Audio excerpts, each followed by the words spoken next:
The show that keeps you updated on everything you need to know about technology. Digital resilience is about organizations being able to continue to operate despite negative impacts that they've experienced. The subject digital transformation, we keep talking about it, but very many people fail to understand that.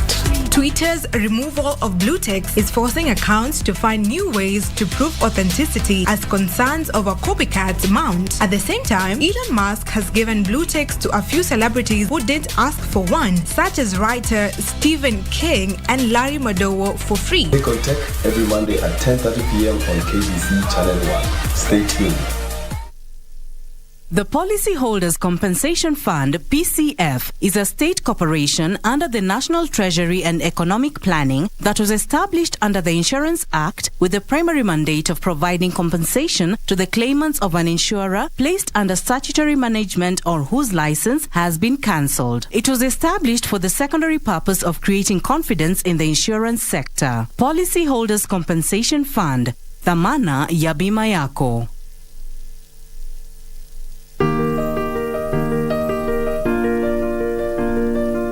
Huchagui familia yako, ni zawadi ya Mungu kwako kama ulivyozawadi kwao. Iwapo unakohoa, unahisi uchungu kwenye kifua, uchovu kila wakati, joto jingi mwilini, unakosa hamu ya kula au kupoteza uzito haraka bila kukusudia na kutokwa na jasho jingi usiku, waweza kuwa waugua TB. Nenda hospitalini ukapimwe. Ikibainika ya kwamba ni TB, utapewa dawa, na ukimeza vizuri ulivyoshauriwa na daktari, utapona. TB yaweza kuangamiza jamii yako. Usikubali. Matibabu ni bila malipo katika hospitali zote za serikali.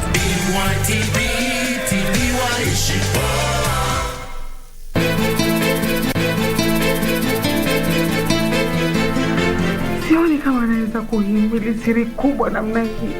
Sasa tufanyaje? Nalishakuwa. Hamutaniharibia. Not in one night. I will not let you. Nitoka urudi, hata sijui kwa nini umekasirika. Hutaki kuniongelesha, unakaa hauna furaha. Whatever it is, haikuhusu. Pili, kwanza mimi nataka uachane na haya mambo ya kunipigia simu.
And a warm welcome to KBC Lunchtime News on this Monday, the 12th day of June 2023. We have a comprehensive bulletin lined up for you. We are glad you could join us. My name is Bentroy, Njue, and Lensa Odingo will be our sign language interpreter for this live newscast. Of course, you can be part of this conversation.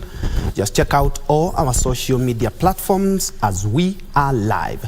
Now, we begin at County Hall, where the 8-member 8-member ad hoc committee, which is has been mandated to inquire into the deaths in Shakahola, are currently having a sitting there today. SUPKEM had an opportunity to weigh in on that matter. Let's first of all cross over to County Hall. All right, I'm informed that they are not quite ready yet, but we'll just cross over to the KICC, where Nairobi Governor Johnson Sakaja was having a meeting with the Senate Committee on Public Investments. Let's first of all listen in.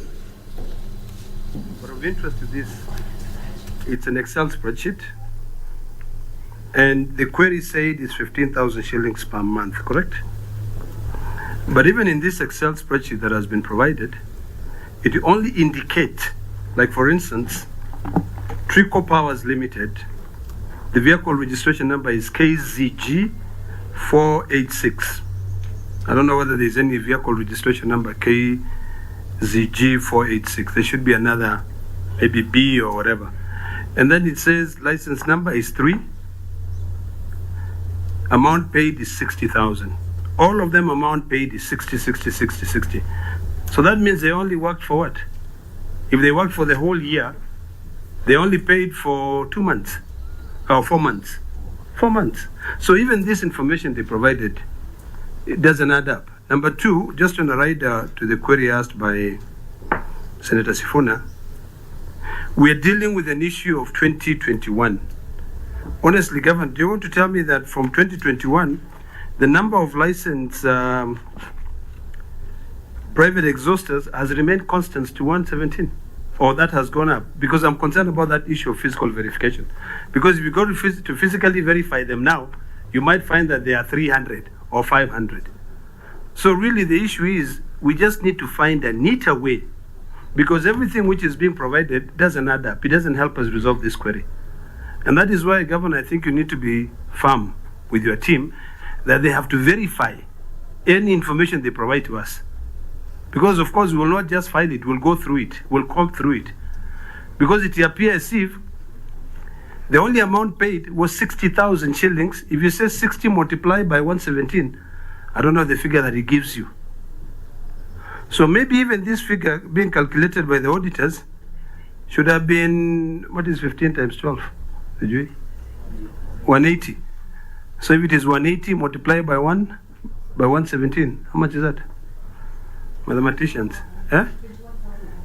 So it's around 21 million or something like that. So really, this query is another one that cannot be resolved. And maybe, Governor, you can tell your team to look through that so that we resolve these queries. Otherwise, you don't resolve, they'll still continue reoccurring. If the figure has remained constant, 117, that is the only way we are going to ascertain if we attempt to go the way Senator Sifuna is suggesting, that we go and physically verify the trucks. His Excellency the Governor, please respond to Senator Kisang and Olekina. Two things. I'll let the MD respond to the tariff, or whether you can charge per trip. Number one, Chair, I don't think it is professional to state matter-of-factly that the number of trucks or exhausters is based on a sticker. There's no provision of law that determines that, or that these things must be given chronologically, or even given the explanation they've done. You can't state matter-of-factly that we saw a sticker 762. What maybe it was 790. You know, that is not how you determine how many exhausters are there. What we need is to provide the register of the registered exhausters. Yeah, and I need to know why that wasn't provided. Number two, you can also undertake the physical verification, but remember, not all of them come every day. You know, you might find one has broken down or whatnot. That on your screen is Nairobi Governor Johnson Sakaja there meeting with the Senate Public Investments and Special Funds Committee in regards to audit queries touching on Nairobi budget. And away from that to a top story where we are looking at the 8-member ad hoc Senate committee that has been tasked or mandated to inquire into deaths, torture and inhumane treatment of members of Good News International Church that was led by controversial cleric Paul Mackenzie. Today, earlier in the morning, they were meeting with SUPKEM and also the Hindu Council. Let's listen in. Chairman, on the famous Shakahola and Pastor Mackenzie, we ask the following questions and we beg for answers. A. On whose watch did Shakahola starvation, deaths and burials occur?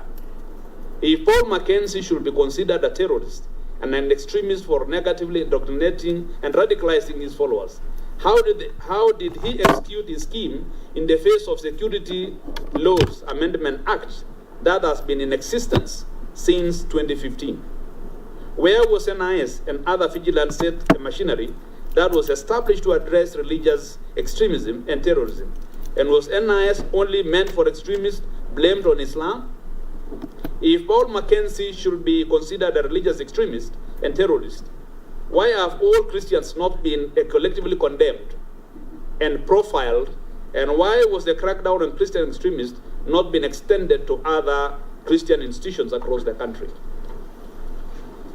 We pose the foregoing questions because, having read through the letter inviting SUPKEM leadership to appear before this committee, we take notice that the mandate of this committee includes the following key issues, among others: to audit the legal and registration framework of religious organizations in the country, to develop a legislative proposal on regulations of religious activities in the country, and to make any other recommendation that will prevent religious organizations from extreme indoctrination of their followers, including radicalization, spiritual and financial exploitation.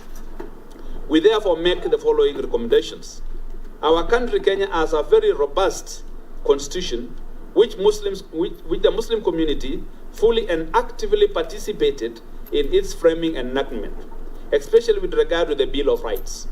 Hence, in executing its mandate with regard to the three aforementioned issues of mandate, this committee should adhere to the constitution provisions of Article 32 with regard to the freedom of religion and belief and the limitation therefore under Article 24. We wish to point out that the mandate of this committee, as enumerated in the invitation letter, essentially seeks further state intervention in religious matters. But we wish to also point out that there are many ways in our present legal framework in which the state and the religion are intertwined. However, despite the state and religion being intertwined in many ways, Article 8 of our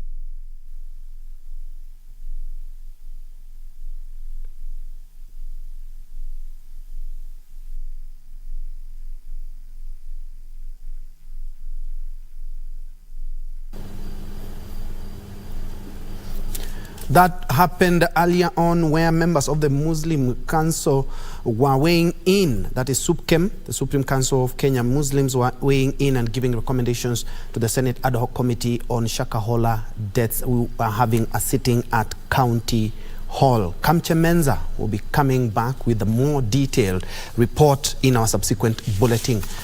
In other news, 2 boxes of bang worth an estimated 1 million shillings have been impounded by the police at Nambale Sub-County, Busia County. The consignment was in a G4S lorry transporting goods from Busia town to Gilgil. Police made the discovery following a tip-off from members of the public. 2 suspects who were in the lorry are in police custody, awaiting to be arraigned in court.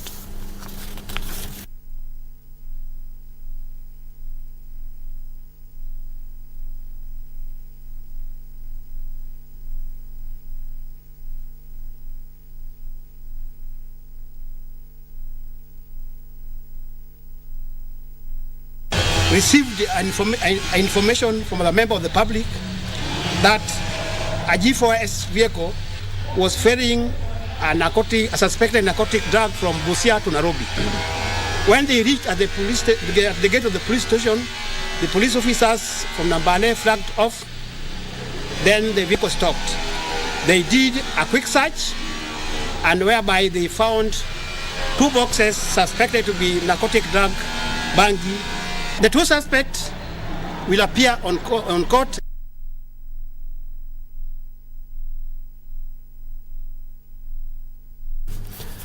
Elsewhere, a section of legislators from the Mount Kenya region is optimistic that the coffee bill currently at the Senate will protect farmers to own their produce from the farm to the last section of the value chain. They say if enacted into law, it will reduce the almost 36% losses incurred by farmers. Speaking in Manyata constituency of Embu County, the Chair Senate Agriculture Committee, James Murango, noted the proposed law will allow farmers to market their own coffee, thereby bypassing the brokers. Barua ya watu waweze kuuza makandamia ikiwa na maganda. Na hii sheria ndio iliwekwa kahawa. Ati kahawa mpaka mkulima aende asake. Imewekewa makandamia mpaka mtu avunje. Sikatai walikuwa wanataka kutengeneza kazi, lakini mahindi tukinunua sokoni, kwani mwenye anatuzia ndo anatusagia unga? Lakini sheria ile tunabadilisha ya kahawa ni sheria ililetwa na Munya. Munya alileta sheria akaachia watu ambao ni mabrokers wenye hawajui hata mti ya kahawa inakaa aje. Hao ndo watu wenye kahawa. Kwa hivyo hiyo ndio sheria tunabadilisha. Veteran broadcaster Fred Nyongesa Ongalo has passed on.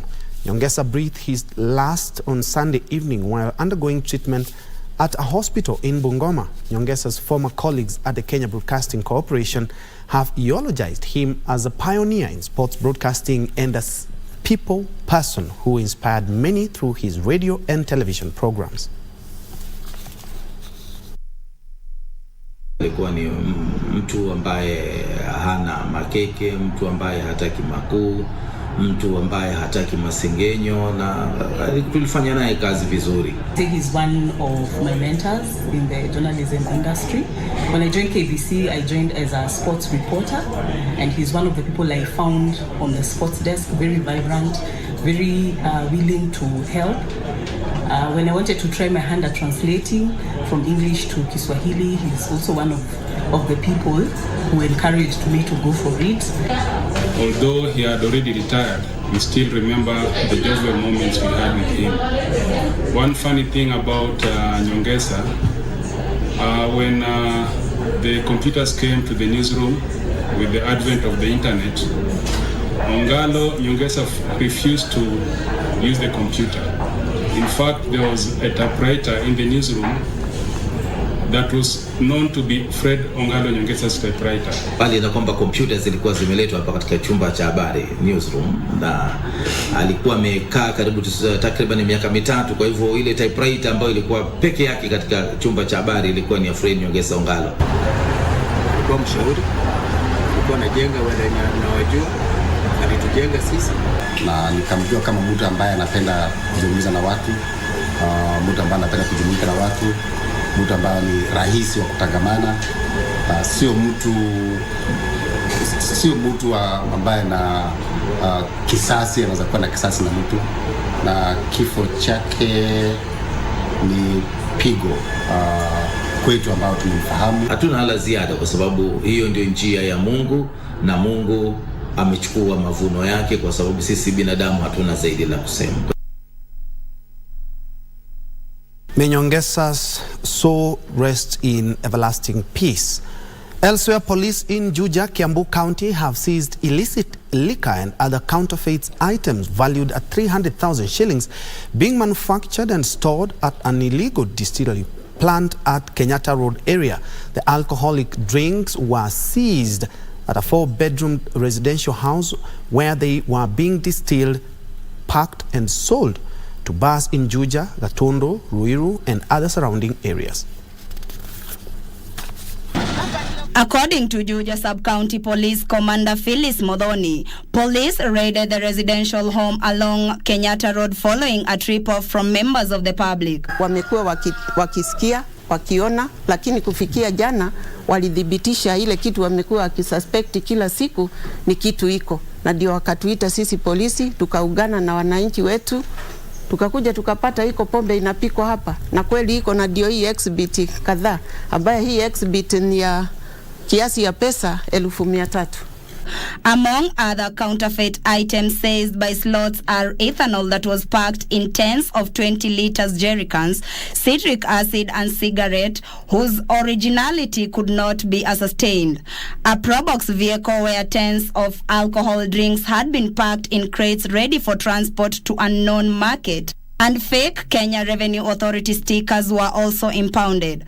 She lauded members of the public for volunteering information that has been key in the fight against illicit liquor and other illegal substances. Lucy Uside for Lunchtime News. Still on drugs and illicit liquor, Deputy President Rigathi Gachagua has warned that chiefs in Mount Kenya region found to be abetting illicit brew, drug and substance abuse will be fired. Gachagua issued the warning in Central Imenti, Meru County. Today, the Deputy President is in Chuka, Tharaka Nithi County, meeting key stakeholders to chart the way forward on how to end illicit brew and substance abuse in the Eastern Kenya region. Sasa mniharibia kazi yangu bwana. Mimi nimepewa kazi na rais na mimi sitaki mchezo. So nikiona unanitatiza, unachukua pesa ya banki, unachukua pesa ya pombe, I'll come for you.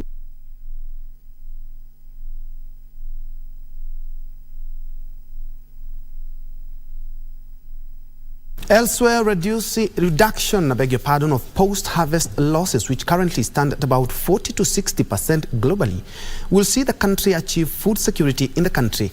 Fresh Produce Consortium of Kenya Chief Executive Officer Okisegere Ojipat recommends a partnership between the private sector and government to enable market prediction. Okisegere was speaking at a stakeholder meeting in Embu County, during which the proposed county aggregation and industrial centers by the national and county governments were fronted as a key component in reducing post-harvest losses.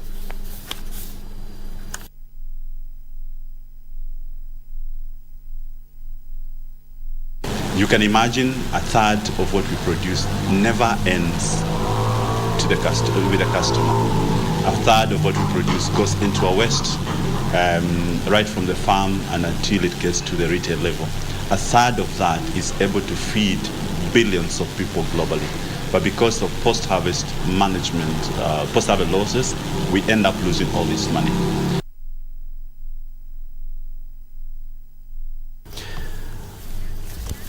Moving on, Kerugoya Level 5 County Referral Hospital in Kirinyaga County is set to be open to the public tomorrow.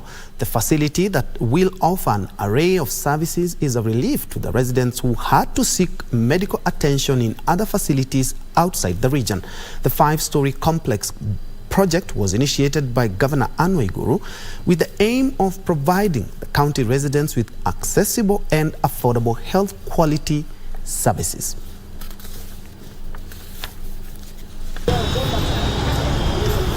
The new state-of-the-art Kerugoya Level 5 County Referral Hospital is an accomplishment of Kirinyaga County's development blueprint. The Mountain Cities 2032, which designates Kirinyaga Central Constituency as the Wellness City. Residents here could not hide their joy and excitement as the largest medical facility in the county and the entire region readies to open its doors. Irungu Kamau, a resident of Kerugoya town, is among the residents eagerly waiting for the official launch on Tuesday. He says availability of specialized medical care like the intensive care unit is a great milestone. Sentiments echoed by other residents, many of whom had to spend a fortune seeking specialized treatment outside the county. Saa hii hospitali imejengwa ambayo imewekwa machine ambazo zitahudumia wagonjwa wote na ICU ambazo ni ziko high qualities, na tunatarajia maendeleo ambayo itakuwa hatutakuwa na shida yoyote katika wagonjwa wetu. Tutapata matibabu kwa njia rahisi, kama ni mambo ya dieta, vipimo mbalimbali. Huwa tunapata shida kubwa sana tukitoka huko nje, hakuna pesa, unaona uchumi uko juu. Sasa hii serikali kitufungulia hii hospitali yetu tutafurahi sana. Tutaona mabadiliko zaidi ya ICU na dialysis pia itatusaidia sana. Kirinyaga County Executive Committee member for Health George Karoki said some of the services that will be offered at the facility include comprehensive outpatient and inpatient, pediatrics, ENT, oncology, dermatology, orthopedics, neuropediatrics, obstetrics and gynecology, maternal and neonatal care. It's like a new beginning, because many a time people have been referred to Nairobi, KNH, and other level 6 facilities. I don't want to mean that we shall not be doing referrals. We shall be doing referrals where necessary. We are confident that with the human resources that we have in our facility and in the Department of Health, we are able to handle that kind of number of people. The hospital has a fully equipped emergency wing with an operating theatre and 341 bed capacity that is set to ease pressure on Kerugoya Level 4 Hospital. Michael Mandiga for Lunchtime News. Now, Deputy Majority Leader of the National Assembly, Owen Baya, has dismissed those opposing the Finance Bill 2023, saying they will not succeed. MPs are expected to debate on the proposed law this Tuesday, and those allied to the opposition, that is Azimio la Umoja One Kenya coalition, have vowed to vote against it.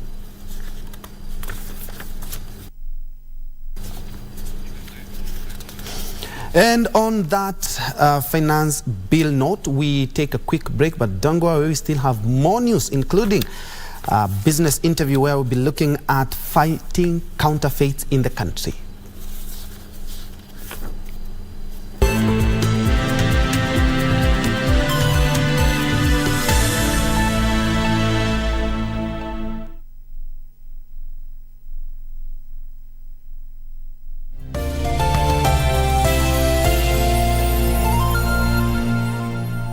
Ili kupata sikiza tune hii ya kibeti, bonyeza star 811 star 962 hash. Aki umefanya vizuri sana kunifikia hii simu sasa. Nimekuwa na stress kutoka asubuhi kabisa. Na ni huyu mtu ambaye alikuwa anapatiana majina ya vitu. Kwani hakutufikiria sisi watu wa Eastern Ukambani? Ni nani alisema ati wife kwa Kiswahili ni mke? Na akasema ati handbaka. Hii inabebwa na mwanamke, handbaka. Ati kwa Kiswahili ni kibeti. Huko kwetu mke ndiye kibeti. Ili kupata sikiza tune hiyo ya kibeti, bonyeza star 811 star 962 hash. Star 811 star 962 hash.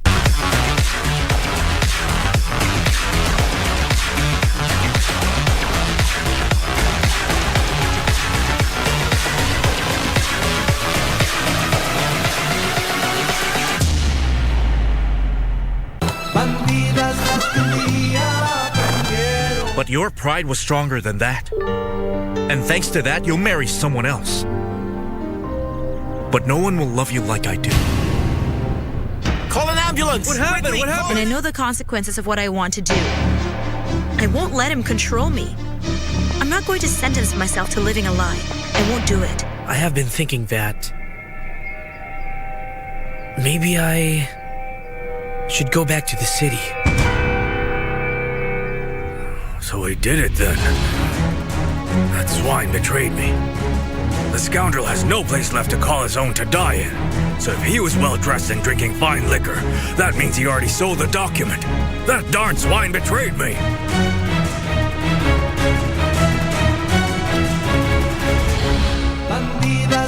Las bandidas.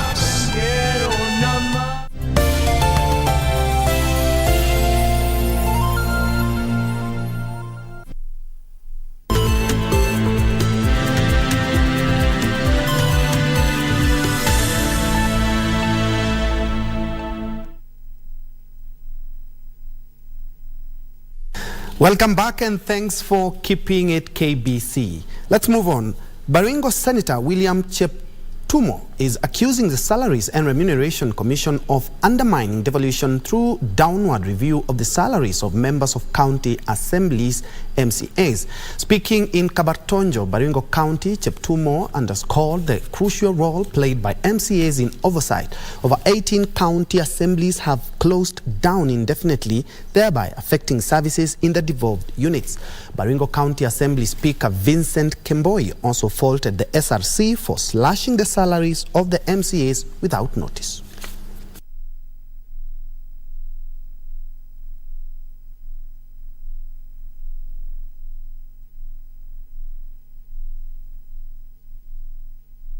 Initially, their pay and their allowances was in the region of 165,000. But through a process which you don't understand, SRC reduced that particular pay to 86,000 shillings. We as Senate is concerned that the devolution family, which is now the county assemblies, is actually being weakened. Now, only a handful of people are aware of this Afro-origin Indian tribe that live in India with an African heritage. The Sidis, as they are known, were transported as slaves as early as the 7th century and identify as Indians, communicate in the Indian dialect, and follow the same local rituals and traditions. So what is their story? Tomboya caught up with the Indo-African tribe as they jetted into Kenya on Saturday morning ahead of India's Independence Day celebrations. Take a look. Saturday morning at the Jomo Kenyatta International Airport in Nairobi. The Sidi community, an African Indian tribe who trace their lineage to Kenya and Tanzania, set foot on Kenyan soil. It was a moment of deja vu as they were received by officials of the Indian High Commission ahead of the celebrations to mark India's 75 years of independence. Their arrival in Kenya marking the beginning of a journey of tracing connections. The Kenyan-Indian link dates back to the arrival of Sidis to India through the Arab slave trade in 628 AD. A moment of deep reflection and joy for Hanif Sidi, a member of the cultural troupe Sidi Damal Goma. It is his first time in Kenya. It's possible his forefathers lived here hundreds of years ago. So they are feeling very nicely. So they are telling that they are very happy to come here to meet their ancestors, like, you know, when they went to India, they are just feeling that we are coming here in Kenya. So they are feeling very happy. Although they are an African origin Indian group found mostly in Gujarat and Karnataka, they self-identify as Indians. They are meeting with their brothers in Kenya and they are very happy and they are saying that we are here at their home. They are feeling like that. The Sidi Goma dance troupe is in the country to perform at a cultural event to be held under the aegis of Azadi Ka Amrit Mahotsav. Shortly after, it was time to head to the hotel. They then burst into song, no doubt, an indication that they kept their rich musical tradition alive throughout generations.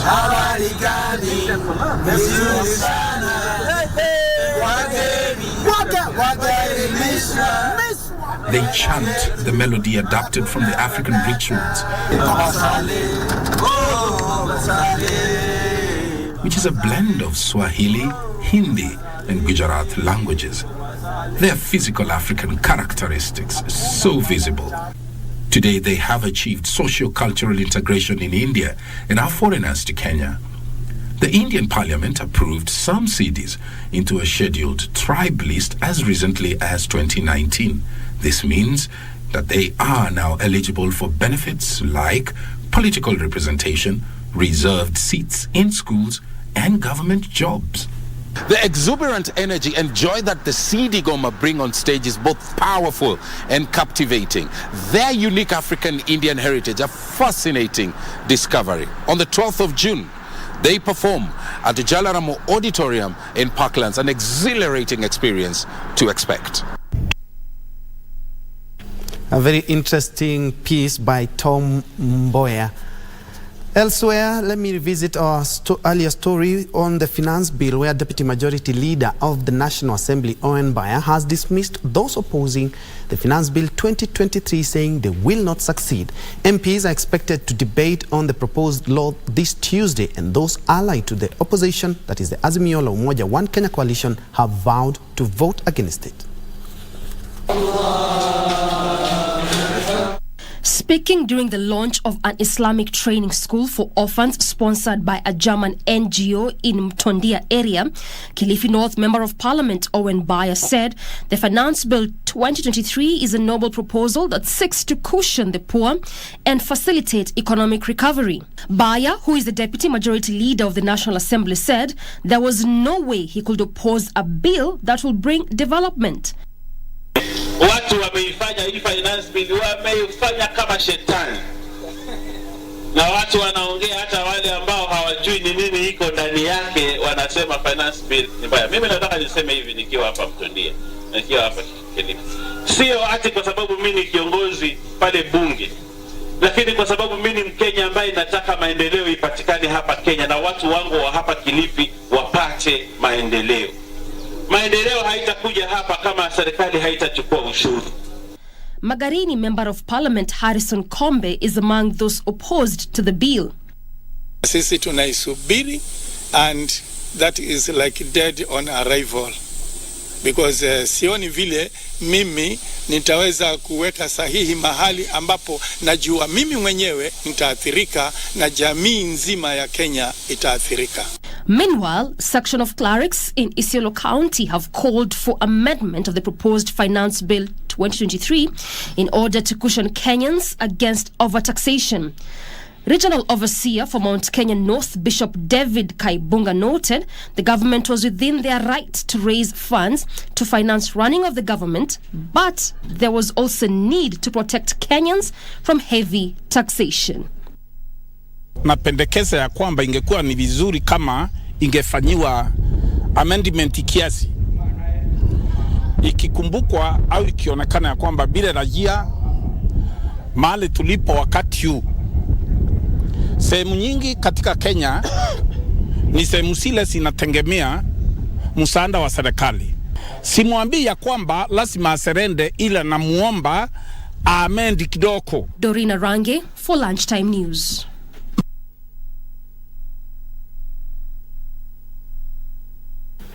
Now, an age-old adage acknowledges that it takes a big heart to help shape little minds.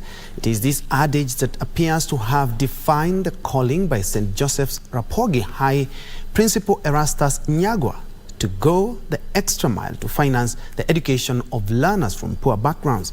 His drive comes from his personal experience of having been turned away from school for lack of fees and tattered shorts. Achola Simon brings us the story of the school principal with the big heart who is shaping little minds with more than just pen and paper. Take a look. St. Joseph's Boys High School, Rapogi in Migori County. I visited the school for a different assignment, but during my visit, my journalistic instincts kicked in when I noticed the unique relationship between the students and the principal, a fatherly and friendly relationship that one rarely experiences between a school administrator and the students. Most of us tend to judge others, that we should not do that. Before you punish a student, before you make a judgment about his condition, make sure you get to know why. My curiosity would drive me to understand why, and the findings would paint a picture of a man who is doing more than just instilling knowledge. The principal is just 3 months old in the school, but already has 2 students under his care. It was on a Sunday mass, when at that time I was a mass server, serving for the priest, and it was just Easter, the beginning of Easter. So when I was taking the holy water to the priest, I was having some challenges when walking with my shoes because they were worn out by the sides. So when I just took the water to the priest, even the priest came closer so that I may not struggle walking with him to sprinkle the holy water to the students who are being baptized. So that's when the principal saw me I had worn out shoes. Yeah, and after that is what he announced at the podium. that he will decide to help me and buy for me the shoes that I'm wearing right now. As we probe further, we realize that over the course of his teaching career, first as a teacher and now as a principal, Erastus Njue has sponsored the education of well over 52 students from poor backgrounds. The one who has cleared campus did human resource. There's one who is, others are taking education, one is taking medicine. There are several. So what drives him to spend every single penny he has to help the needy in the society? I was invited to join Reburiri High School, but my father was not able. When I went there, that is the day I was also expelled. The deputy there told me that I was in rags. I would not expect such a student to be in school. So I went back. That incident at Uriri Boys would see him join a less prestigious school in his village, which incidentally was his father's place of work. The only thing that I remember that one day, I was at the school of between Form 1 and Form 2. But one day we used to take lunch in school. I was seriously bullied. I remember one person, one of the students, gave me a plate to go and wash. And that was against the tradition at home. Men were not allowed to be around such places. I don't know why, yet my father was a cook. So when I sluggishly picked the plate, he slapped me and I flew from one corner of the dome to another corner. That is one thing that I'll never forget. To get him through his high school education, his dad and 3 other mothers will pull resources together by doing manual jobs in the school, and the payment will go straight to his school fees. It is from his experience that he draws his lessons, optimistic that every person can chip in to educate a child and build a generation. So if we can be honest with ourselves, then the resources available for empowerment of the society when it comes to education, then all will be well. But if we are dishonest, then the society we are living in will be paving way for the sack of poverty. But does he have conflict with his family when spending most of his savings educating the less fortunate in the society? I've never found a challenge, because as I also help others, God provides avenue for my kids they also go to school. And there have never been any resistance, even from my wife. There's cases where she is even involved. He plans to have a structured way of helping more children in future who may have a thirst for education but little resources. His story gives credence to the adage that indeed it takes a big heart to educate little minds.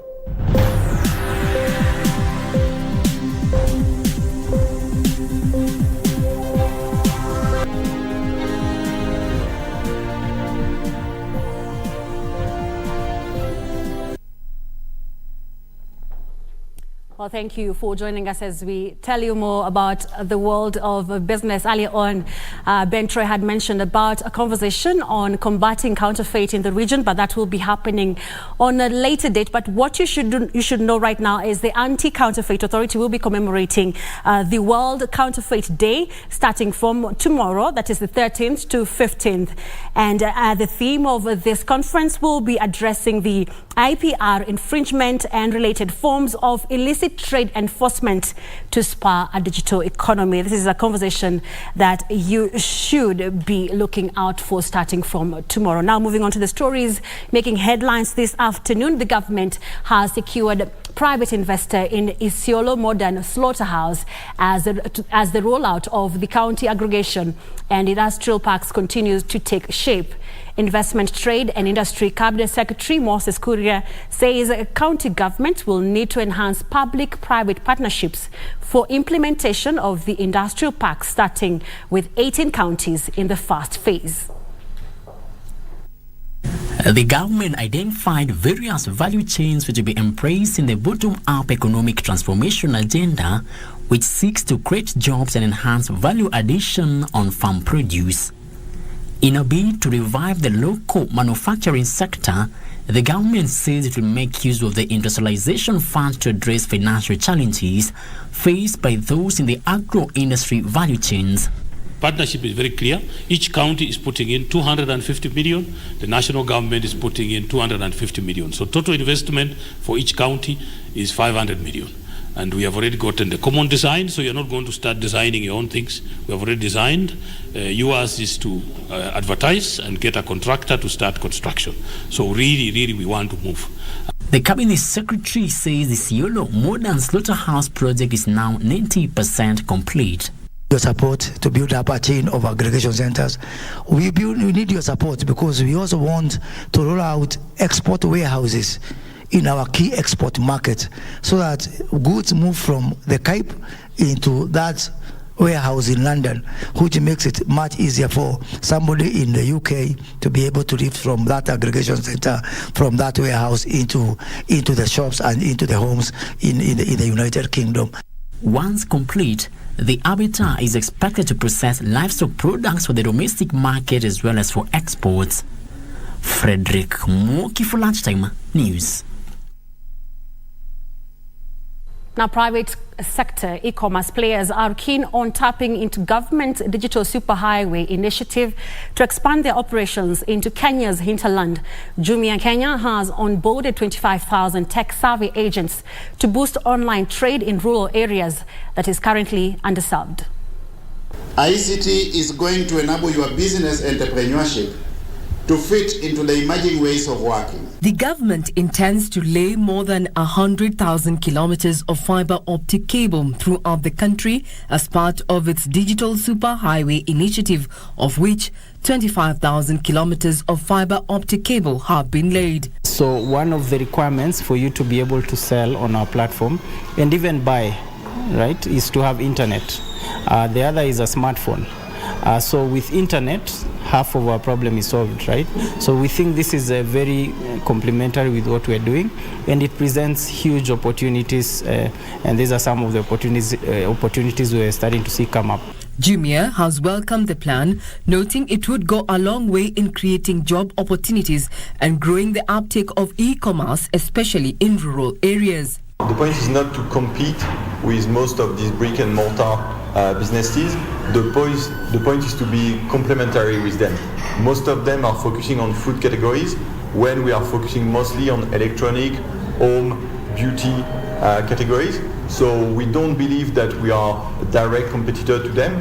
We are more, not really a partner, but we are really complementary to them. Those who are selling categories like beauty are actually getting higher commissions, and then followed by electronics, home appliances, and then finally groceries, because groceries have the least commissions. Jumia has rolled out services in rural areas, offering those in hinterlands access to diverse range of products. The Jumia Global Initiative is banking on increased internet connectivity, backed by the convenience of online shopping and on-location delivery to expand its operations. Our strategy really is to be driven, of course, by customers, the demand that we're seeing, being uptaken by customers, but at the same time to be present in those cities, in those towns, because we believe with presence, when the customers are seeing us, then they have more trust, then they are more open to transacting with us, and that's our strategy today. The Jumia e-commerce in rural areas report indicates that regions around Eldoret, Nakuru, Kakamega, Kitale and Kisumu are the most promising areas for online shopping. Regina Manyara reporting for Lunchtime News. Now, dairy-free vegan ice cream has been introduced in the Kenyan market, targeting a growing list of consumers who prefer lactose-free products. The product aligns with the global shift towards health, wellness, and environmental awareness. Vegan ice cream is a game changer for individuals who are lactose intolerant and can now indulge in their favorite frozen dessert without any limitations. By introducing this product, Dairyland aims to provide an inclusive dessert option without compromising on taste and quality. Why is it a big deal to have dairy-free ice cream? We have a large lactose-intolerant community within us who are not enjoying the luxuries of treats like ice cream. We want to cater for them. We want to cater for the vegans. We want to cater for people who are looking for some different options apart from the usual. So we're very excited. We're having a great bowl here. Dairyland's dairy-free vegan ice cream is a soy-based ice cream that offers a creamy and indulgent treat for everyone. Our motivation for introducing this product stems from several factors. Firstly, there's been a significant increase in the number of lactose-intolerant consumers globally. Secondly, we have witnessed a notable shift towards veganism and greater emphasis on wellness. Lastly, consumers' preferences are rapidly evolving with a growing demand for unique and alternative options. Dairyland, which has operated in Kenya over the last 25 years, distributes its products in Uganda, Tanzania, Rwanda, Burundi, Sudan, Somalia, and Congo. Specially selected by her. Now, Java House has opened its 84th branch in Nairobi's Eastleigh neighborhood as part of the brand's ambition to reach a wider audience. Java House CEO Priscilla Gadongo says the latest investment will offer new opportunities for collaboration with suppliers and partners, as well as create job opportunities for baristas, chefs, and hospitality staff.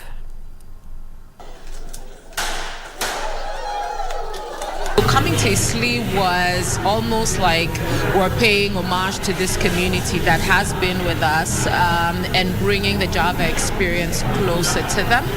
And really that is our strategy, that we will be where our guest is. So for us, it's not so much the customer. We see everybody who walks into our stores as a guest, and we're welcoming you home. Java to recognize the community and their need. It's a big stuff for us here. It's a big deal for us here in Eastleigh. So we welcome them wholeheartedly, and we want them to thrive. We want them to be part of the community, to take part in activities here in Eastleigh, even CSR and all that. So we welcome them. Now, so stories making headlines in the African continent. Malawian legislators are on a benchmarking tour of neighboring countries to assess the sugar pricing structure. The assessment followed mounting pressure from consumers who feel local sugar prices are exorbitant and require import competition. Here are the details of this and other stories in the African continent. Members of Parliament are on a benchmarking tour to get a full picture of the pricing structure and reach out to other stakeholders for a better picture before making recommendations on the issues surrounding the sugar industry. The Malawian government has issued 2 sugar import licenses to bring in 20,000 metric tons of brown sugar, which has been criticized by local millers that it will offer unfair competition. Critics say importing sugar when local production is adequate is exporting jobs which could have benefited Malawi. Consumers Association of Malawi has accused the government of failing to protect consumers, saying they are paying more to access sugar. Elsewhere, the Nigerian Midstream and Downstream Petroleum Regulatory Authority has raised concerns over the illegal petroleum lifting operations taking place at Bonny River Terminal. The vessel Baram K Gas is lifting butane at Bonny River Terminal without the authorization or participation of the Nigerian Midstream and Downstream Petroleum Regulatory Authority, which is the agency of government statutorily responsible for regulating operations at the terminal. And finally, Sudan's gold industry, the country's key revenue earner, has been hit hard by 2 months of unrest. Amid the chaos of clashes between the Sudan Armed Forces and the paramilitary Rapid Support Forces, authorities indicated that gold exports have ground to a halt. At the same time, processing equipment has been damaged and the headquarters of several gold companies have been looted in the capital city, Khartoum. According to traders, the effect on the price of the precious metal has been palpable. Sudan exported 34.5 tons of gold last year, a record for the last decade. Now, the country's main refinery is trapped in the fighting zone in Khartoum. Gold exports earned Sudan over $2 billion in 2022, which could increase if the industry was protected from smuggling.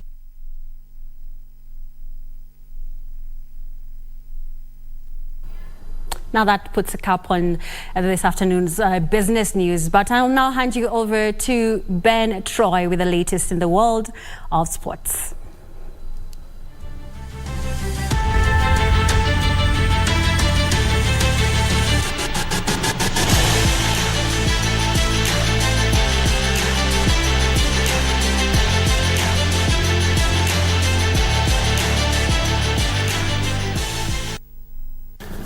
Let's now look at what is making headlines in the world of sports, and we do begin with athletics, where the triumphant Kenyan national athletics team that represented the country at the World Mountain and Trail Running Championship returned home last night from Austria.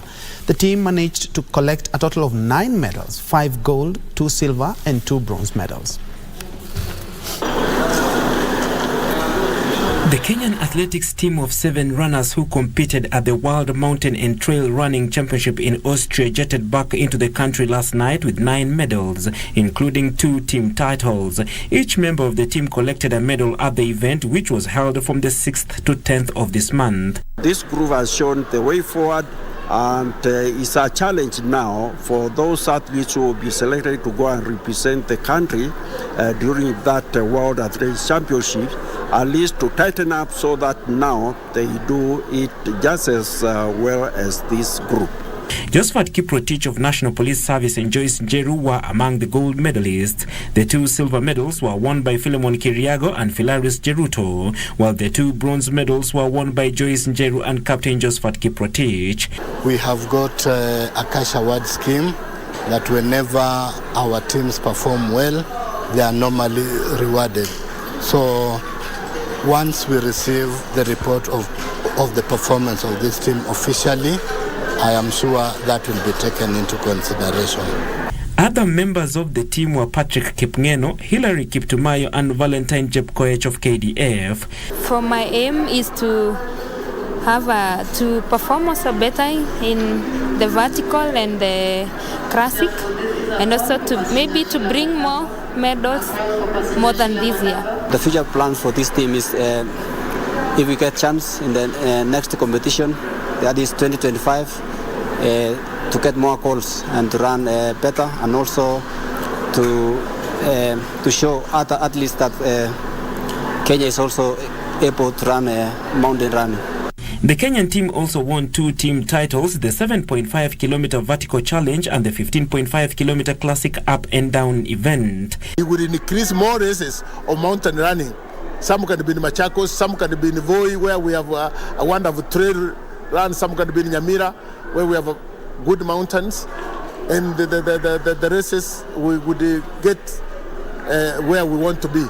The team returns to the country to begin preparations for other international events, including the World Cup this year and leading up to the next World Mountain and Trail Running Championship to be held in Canfranc, Pirineos, Spain in June 2025. Congratulations to the Kenya team.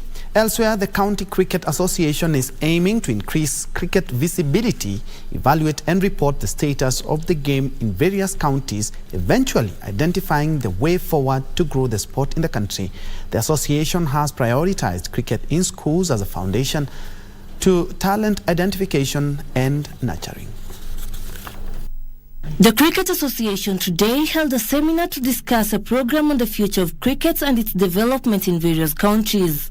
The program aims at increasing cricket's visibility by engaging more schools to participate in the sports. The Nairobi County Cricket Association, together with the Ministry of Sports, is also working on ways to ensure the sport is more accessible to the youth at all levels. But the biggest challenge remains the lack of proper facilities in school and communities. The game has got to go to Mashinani. We've been trying to push the game to Mashinani. It's been a big challenge, but you are in a position to help us or to call all of us in order, especially the Kenya Cricket Board, to come and listen to us as county representative so that we can spread the game to the county. I think it's achievable. We need to have an elite team in Mombasa which can make practice matches with the national team so that the national team can keep on improving themselves. So they need competitive matches within the country during their international, when they are break from international tournaments, they can play local elite teams from different counties to improve themselves. The seminar discussed, among others, ways to ensure the availability of cricket in schools. We have, in terms of a club development, already we have Vihiga County under 19 cricket team. The only challenge we're having is a facility. We don't have a standard facility, but plans are in the pipeline with the vocational center, that is the Lotego, to have a concrete base so that it can enhance the capacity of our players. Cricket was once a major sport in Kenya before a slow deterioration occurred due to leadership wrangles. The stakeholders have also begun a journey to see it rise to its glory and ensure the sport can be played in all parts of the country.